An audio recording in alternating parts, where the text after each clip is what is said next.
So we're just gonna question all the wins now. I walked into the octagon thinking I was gonna see a draw. That's what we're doing, DC? Even company man John Anik was surprised when you said that. Wow. Being completely honest. I'm starting to think that you don't watch my videos, DC. Because I laid it out for you. And it went down just like I said it would. Let me break it down for you.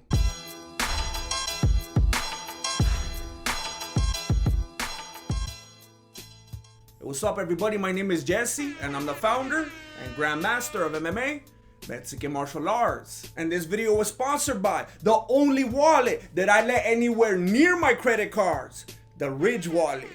More on that later. I already knew that it was gonna be all bad for Usman the moment they cut to the backstage area. Matter of fact, I knew even before that, but that's not important right now. When they cut to Edwards, you see men in that room. Men that are holding that fool accountable. Men that will slap him across the face if necessary. Then they cut to Usman, and his room looks small and dirty. And, oh yeah, no coaches, because they were too busy putting all their eggs in one basket. And when you do a quick search about who Trevor Whitman trains, it all starts to make sense. GSP wants to be a wrestler now. Donald Cerrone races little cars. TJ Dillashaw's in rehab. Stipe Muchacho's a fireman. Rose Namajunas is a farmer. Aspen Ladd can't stop eating. Kamaru Usman's time is run out. Yesterday.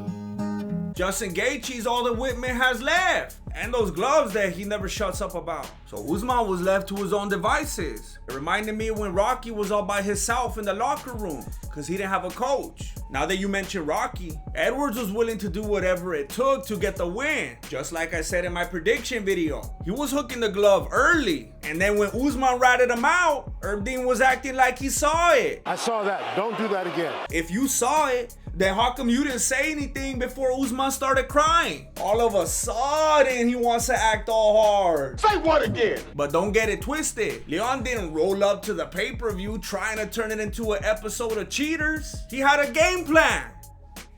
In addition to the cheating, he was eating up those legs like if they were a delicacy. And he made sure to touch up the knees because he heard Joe Rogan running his mouth about them. It's amazing that guy fights as well as he has, the kind of pain that he has. He told me that he had to walk on grass. But the kicking wasn't even just about chopping him down and causing damage. He was going to the legs and to the body so that he could set up that head kick. And he got it a couple times, but it didn't really land the way he needed it to. And he wanted to land it more. But you could tell that Usman had worked on defending it. But you could also tell that Leon had been working on his wrestling defense. Every single time that Usman took him down, Leon got right back up. And the one time that Leon went for the takedown and got sprawled on, he got right back up. And every single time Usman got him on the cage, he got right back off. I know what you're thinking. Speaking of the cage, what about the cage grab? What about the cage grab? All right, I take it back.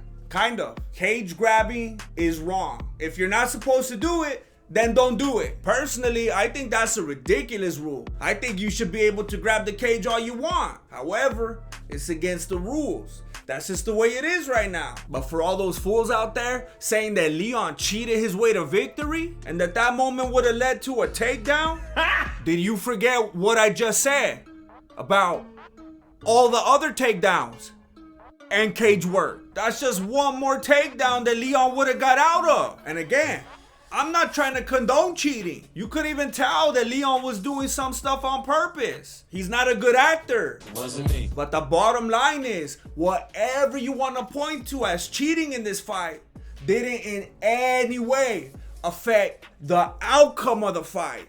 If anything, the boy who cried foul was the one constantly trying to change the outcome of the match by getting rest. You could tell that Herb Dean didn't even want to listen to him when he was complaining. And that's because he has a reputation of lying. That fool did this to himself. I wouldn't have been surprised if he had tried to get Herb Dean to intervene because of a self-inflicted groin shot. You think I'm joking? After their second fight, Usman was actually trying to call for a groin shot after the fight was already over. I've never seen that before.